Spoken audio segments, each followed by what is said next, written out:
Hello and welcome to the first episode of P is for Propaganda. Now, before we dive into the subject of today's video, I'd like to spend a brief amount of time talking about what drove me to make this channel and what really convinced me to kind of take this step of putting myself out there and talking about the problems that we see in the world today. I think the world that we see in 2024 is, for the most part, especially in the West with the squeezed middle class, a dystopia of sorts. There is so much propaganda out there that you can't trust anything anymore. I mean, I used to read the BBC, The Guardian, various sources of information that were always, if not entirely reliable, at least somewhat reliable. However, what I found is more and more there are no media outlets that will tell you the truth. And so the purpose of this channel is to look at the serious issues of today with somewhat of an objective lens and try to get an understanding of the reason why we're seeing what we see in the world today. So the topic of today's video is the exploration of poverty. And when we say poverty, let's dive in and define what we mean by that. Now, in particular, the element of poverty that we're going to focus on today is hunger, starvation, and malnourishment. But before we do that, let's just kind of zoom out. Now, the UN defines poverty quite conveniently as extreme poverty. That's the 1.9 to 2.2 US dollars per day per adult. That is used as the yardstick for extreme poverty. Now, under this measurement, and according to the World Bank's own poverty clock, around 7.8% of the human population lives beneath this poverty line. And to kind of put that into a global perspective, approximately 8 people out of every 100 people that you see on the planet are extremely poor by this measure. However, I think this measure obviously ignores the fact that you really can't do much today anywhere in the world with 1.9 to $2. I think that's an extremely low margin by which to measure poverty. And so what we need to realize is that this problem is actually much worse. This is actually, there's a measure later on here that says around 47% of the world's population is currently food insecure. And this is where you get measures of poverty.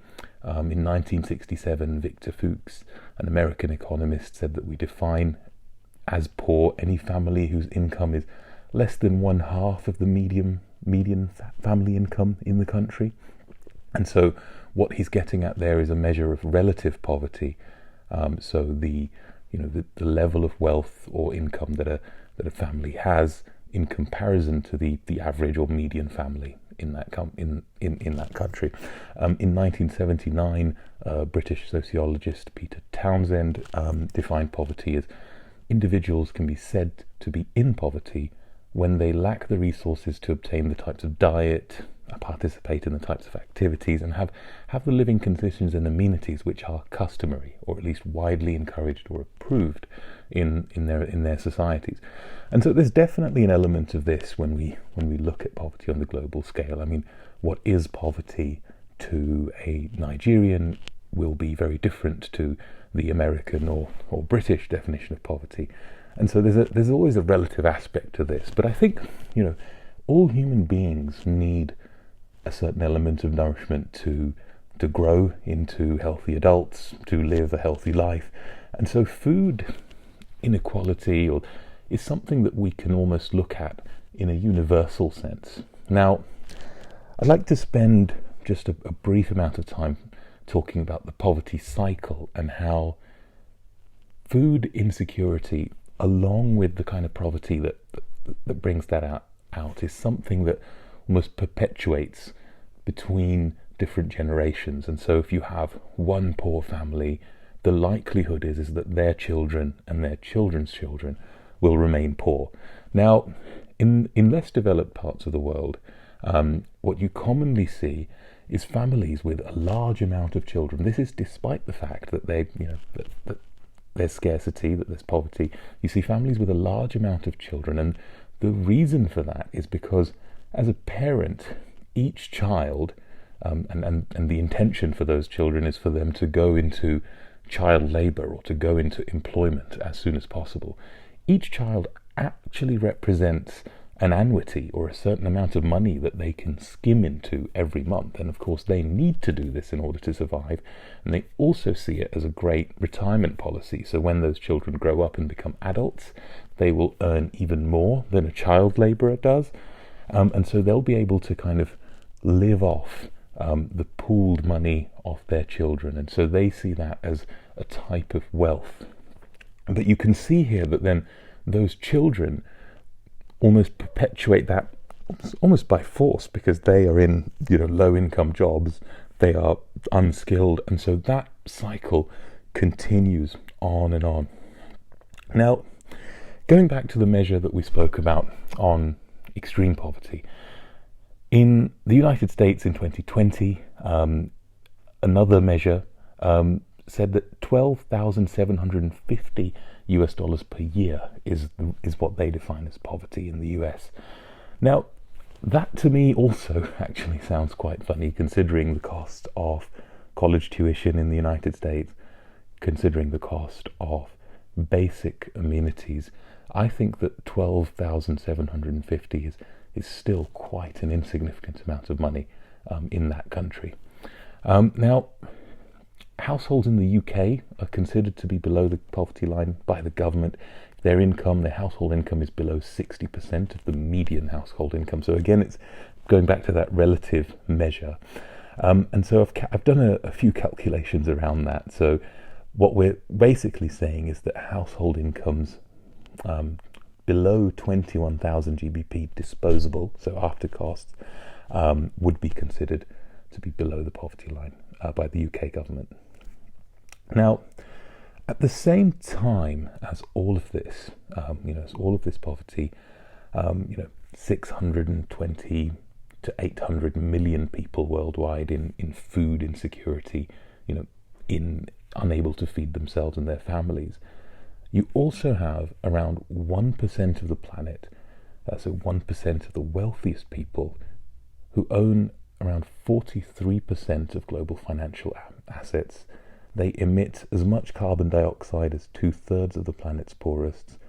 And so what we really see is that the real story of not just poverty and inequality, but even the story of climate change is really the story of a quite wealthy elite living a larger-than-life lifestyle with holiday homes, private jets, and gas-guzzling vehicles, in comparison to the average individual from the global south, or from a marginalized class who cycles to work and does subsistence farming and really doesn't impact the planet at all in the same way.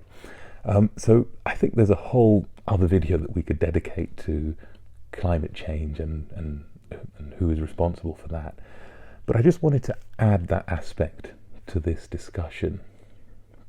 Now, there's been talk about increasing the poverty line, saying that 2.2 to 1.9 USD measure is out of date and needs to be revised. Let's take it up to $3.65. Let's take it up to $6.85, according to the 2022 Poverty and Shared Prosperity Report. I mean, if you do that, you're looking at, again, almost half of the global population lives beneath that. So you can see that for a human being born into the world today, and I mean a human without kind of privilege, I mean many of you watching this video will have privilege, what you're looking at is a precarious situation, right? And that brings me to the discussion of the labour market, because that's an area where we all at some point have to participate. And so in a Western, liberal market democracy today, the labour market is quite a brutal place. I mean, try being anything outside of the standard WASP white Anglo-Saxon Protestant. I mean, try being black, brown, female, or any kind of marginalized category, and you're going to face discrimination in that market, both actively and passively. But at the same time, you also need money in order to live and put food on the table, and so you've got to sell your labor. You have no other choice, and so you need to participate. Here's where supposedly the gig economy has come to the rescue, and so if you're unable to get a skilled job, as most of you in those marginalized categories may not be able to, well, then you can work for Uber or Amazon, and they can skim 33% of your fares and not pay you for the depreciation of your assets, and in general take advantage of kind of the position you're in. Alongside that, there's usually a non-existent welfare state in the case of the US, or in the case of Europe, a crumbling welfare state that's ensured that you're unable to rely on the government. Just the other day, your grandma was on an NHS waiting list that kind of didn't give her the key surgery that she needed in time, and so it's clear to you that the state itself doesn't have your back, so you've got to go out there and kind of make things happen. So you're in a situation where you need to sell your labor, but it would hurt corporate profits if you were to demand a fair wage, or if you actually tried to gain some of that surplus that you're generating. And so the way the corporate machine works is individuals will be frequently laid off, they'll be put on performance improvement plans, entire teams and departments will be outsourced to a country with cheaper labor. In today's world, perhaps some of you will be replaced with an artificial intelligence or an algorithm of some kind. And of course, there's also a continuous insourcing of labor, because the idea here is that both illegal and legal immigrants will sort of challenge your power in that labor market, because they're prepared often to work for much lower wages and in much worse conditions. So your power in that market is really kind of being hit. And meanwhile, while this is happening, the 24-hour news cycle is sort of programming you with, it's telling you that the bombing of innocent civilians in Iraq and Afghanistan was totally justified. Well, at the same time, it's telling you that Russia's invasion of Ukraine is a crime, or that the Chinese attitude to Taiwan is criminal. I mean, there's all sorts of propaganda that's being put out there. And I mean, one of the key themes that I found in this propaganda is that sort of, Western society is this great liberal free world, and that everywhere else, specifically in this case, China and Russia, are evil and dangerous places that you need to avoid. And workers in those places are really exploited and in much worse conditions than you, so you'd better put your nose to the grindstone. So that's there to sort of keep you on your toes. A funny story around this is recently at Nvidia, a lot of employees, due to the kind of recent spike in the share price and the trends around AI, a lot of those employees are now multi-millionaires. A lot of them were sort of mid-level managers. They're in their thousands. And so now that they've become millionaires, a lot of them are less inclined to, work crazy hours or chase impossible targets. And so the management at the top level really have this issue where they don't want to let these people go because they have sort of key organizational knowledge and key skills. But at the same time, that whole monetary motivation, the sort of carrot instead of the stick, is no longer relevant to them, because they're not really living for their paychecks anymore. And so that's the sort of fate of the middle class. On top of this, I think in the society that we live in, creating wealth is very difficult as an employee, because you're taxed in the UK for almost 40% of your income above a certain threshold, a threshold that hasn't really moved in several years. On top of this, you're going to pay VAT or sales tax on every single transaction of 20%. So you're also going to pay stamp duty and every other kind of government tax that's being leveled at you. And so what you'll find is that well over half of your income, so the vast majority of your you're earning is actually being paid to the government in the form of tax. And in return for that tax, you receive the sort of crumbling services that we've talked about, the kind of waiting list in the NHS, the crumbling school infrastructure, the absence of policing. That's what you get in return for that bargain. So I think there's a whole discussion to be had around the dynamics of the UK as well. But going back to poverty and food poverty, now I've done some calculations here.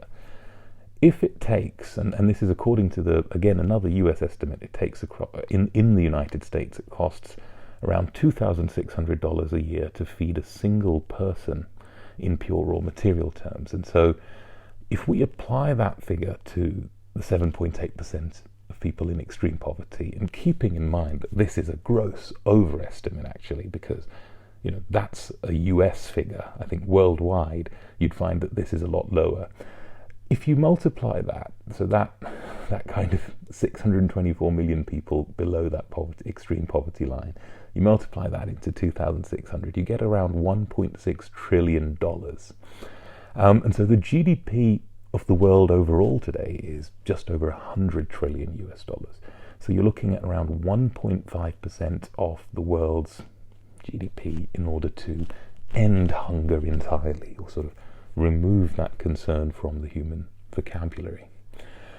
And I've looked at another report here, and again, all of these are sort of referenced in the comments below, but I've looked at another report that says, actually on a global scale, I mean, not using the US figure, it would cost around 315 billion to eliminate poverty in terms of kind of food and starvation.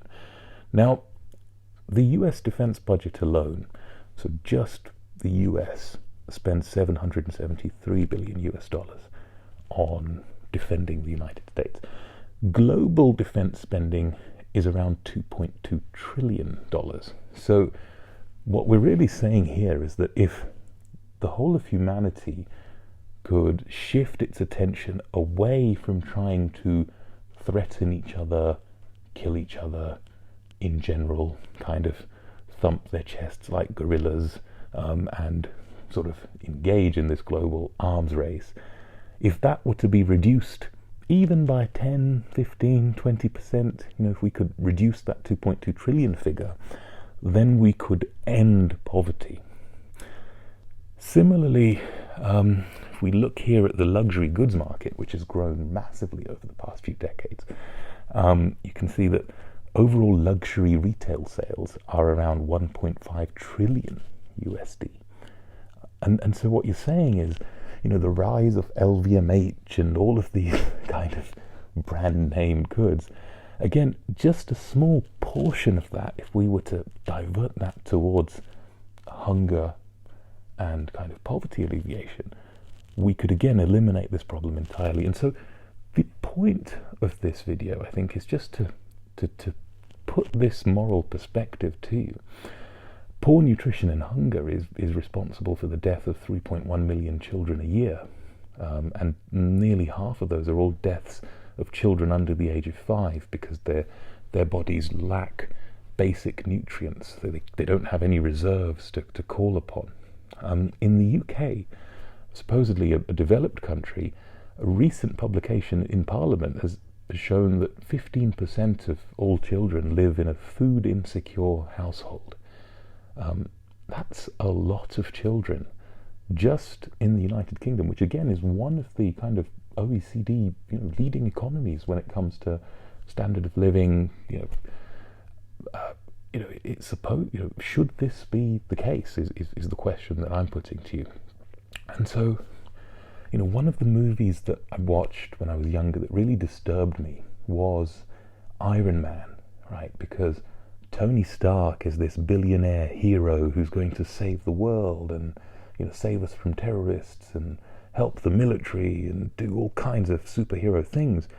And so there's almost this image of the Bill Gates or the Elon Musk. I know his reputation has suffered of late, but there was this image of these kind of moral billionaires who are all innovating and doing great things. And then contrast that with the kind of reports on foreign billionaires, where it's like a Russian billionaire is an oligarch, or a Chinese billionaire is somebody who's under the yoke of the Communist Party. You know, there's this kind of glorification of wealth that I've not really seen before.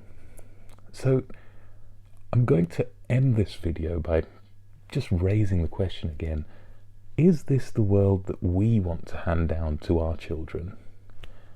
How will the future of humanity kind of look back on us when they look at this repetition of the robber baron period?